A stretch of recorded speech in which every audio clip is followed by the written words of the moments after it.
Hello everyone, Michael here for Tactica Imperialis. I've got another video that pretty much fits into my Horus Heresy series. It's the second part, which I didn't really mention, about the Dark Angels. If you missed the first part, which talks about their time in the Heresy and just after the Heresy, there will be a link in the description, so be sure to go and check that out to get some context. Anyway, after the Heresy, the Codex Astartes came out and the Dark Angels adhered to it. They split up into chapters and they set the companies up the same way as they were supposed to. The exception came with the first and the second company. The first company, the veteran company, is now known as the Deathwing. The second company is the Ravenwing. What makes them so different is how they work. The Deathwing are entirely Terminator based. They never fight in power armor, which is weird enough. Plus, nobody knows how many Deathwing Terminators there are.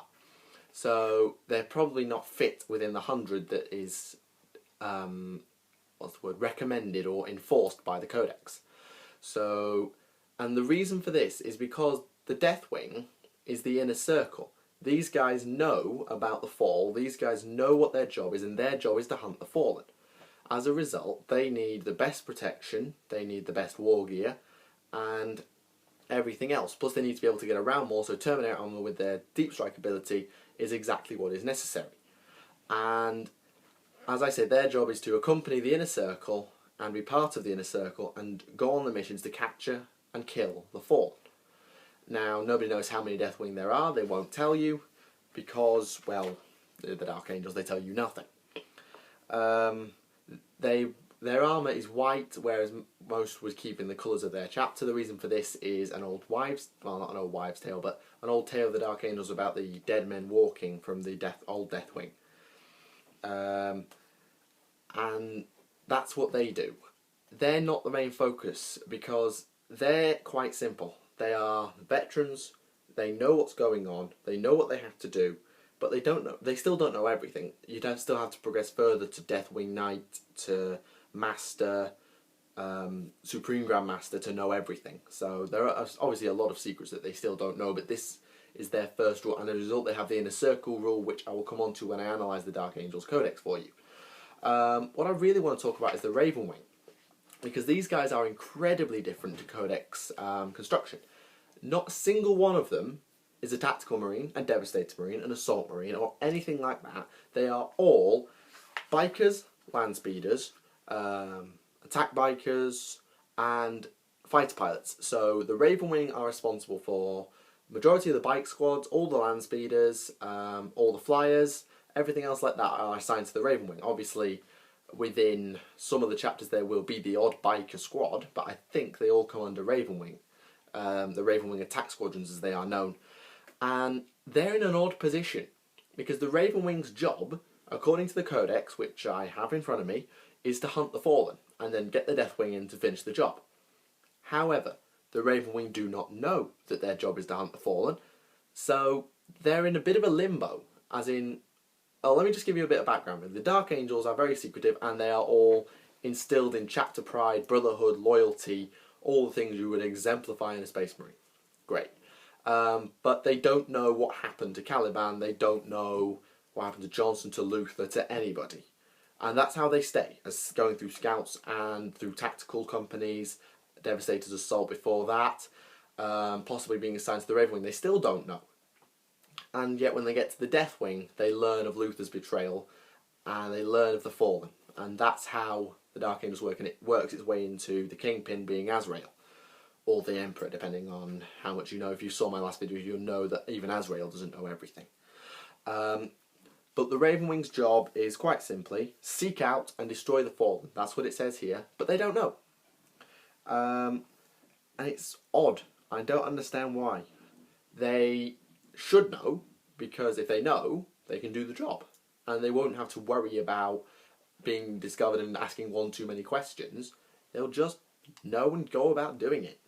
As it is, they're thoroughly scrutinised by the chaplain so that they don't know, and so that they don't fall victim to all the traitors that they end up capturing without realising why, and everything else. And the only people who know within the Ravenwing are the Master of the Ravenwing, i.e. Samael, and some of his most trusted lieutenants, because they will have joined the Inner Circle and become part of the Deathwing. Actually, I don't think oh, scratch that last point, Samael will be part of the Deathwing, but have been assigned to be Master of the Ravenwing, whereas all the Black Knights who know will not be part of the Inner Circle, so they can't make the decisions, they can't join the Deathwing, because once you know and you join the Inner Circle, you're in the Deathwing.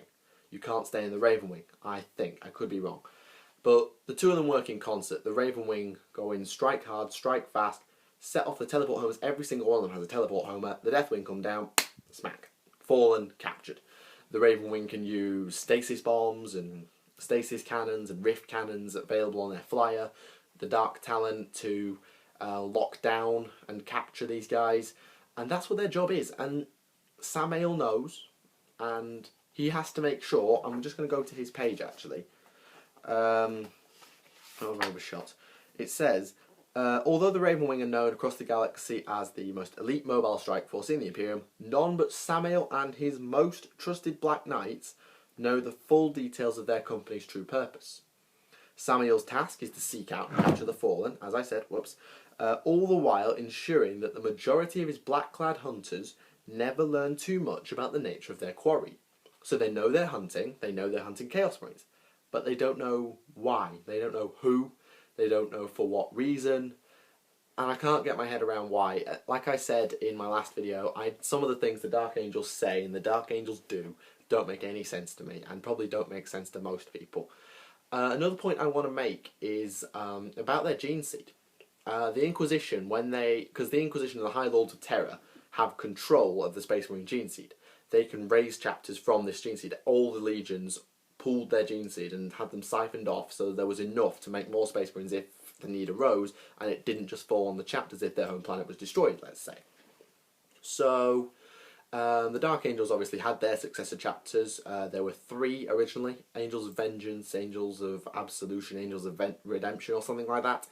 And now the High Lords of Terror very, very rarely draw Dark Angels gene seed.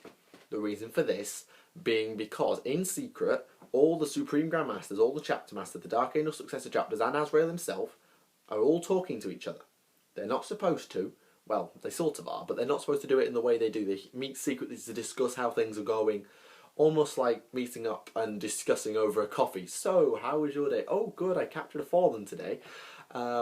He's still cracking. The Interrogator chaplains are working on him and all that. And the High Lords of Terror have an inkling that something's going on. They think the Dark Angels are legion building again. They think they're going to try and combine the successors to work together, reform the Dark Angels Legion, and take over? I doubt that, but possibly take over. And everyone in the Imperium is paranoid, so I can't really blame them. And the Dark Angels are very much communicative with their successor chapters, so I see a reason. That's all I wanted to talk about today, just who the Deathwing are, who the Ravenwing are, and who I think they should be, and why the Dark Angels will probably not survive much longer, because the Dark Angels can endure, sure, they've got their own gene seed stock, sure, but if they don't get the gene seed new successors founded, there's not going to be enough to carry on that legacy, and the successor chapters will eventually run out, and eventually the Dark Angels will run out. That's just my opinion, I could be completely wrong. Don't take that as law. Of course, if they get their Primarch back, that's another matter, but you need to see my last video to understand that. So, in summary, be sure to leave a like if you enjoyed the video. All opinions and thoughts are welcome in the comment section. I'd love to hear from you guys. What do you think? Go check out part 1 in the description if you haven't already, just so you can understand what I've been on about in this video and why the Dark Angels do things the way they do things. Be sure to subscribe if you haven't already, because you can learn a lot of tactical stuff. There's some battle reports now and then and everything else here, so be sure to go and check that out. This video will be up on Tuesday. I will probably have another 40k tactics probably next week, as well as Dark Eldar Codex analysis. So thank you for watching. My name is Michael, and I will see you all again.